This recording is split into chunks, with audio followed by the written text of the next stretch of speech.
Let's talk about winning the job. And up to this point, the last few lessons have been all about approaching prospects, starting your communication with them. So you've got the proposal stage where you're trying to engage them. They're responding to you, and you're having that first meeting. Then you're in a presentation mode where you're saying, "This is what I recommend we do," and hopefully at that point they're going to immediately say, "Let's get going," or you're able to close them and say, "When do you want to start?" And then you need to have that discussion about terms and settle in on a final payment. Sometimes you're obviously in your proposal, you have to put in what you're willing to work for, but don't be surprised if they ask you to lower it a little bit or change that a little bit. And if you do agree to lower it a little bit, try and get something back. So, I mean, this is not a negotiating course, but don't just roll over when clients are asking for something.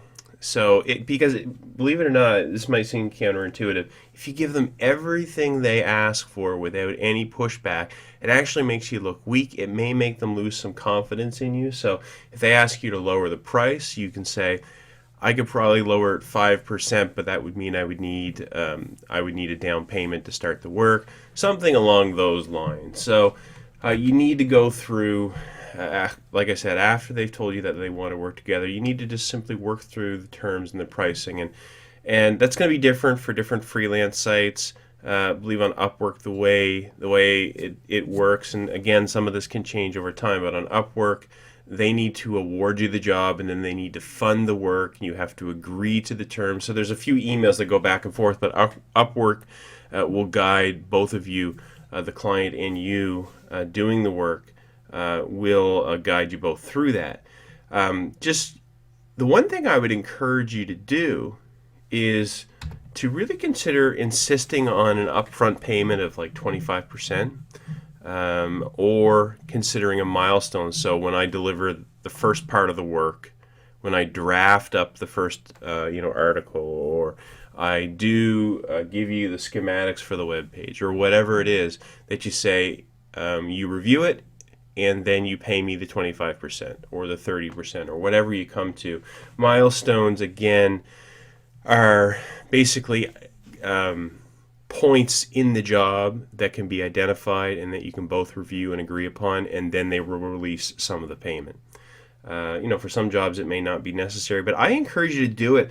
I actually believe that even though they've said let's move ahead, until they've funded the job, until they've put the money aside in the Upwork or in the other freelance escrow account, which is just basically where that service will hold the money until they agree that you've done the job.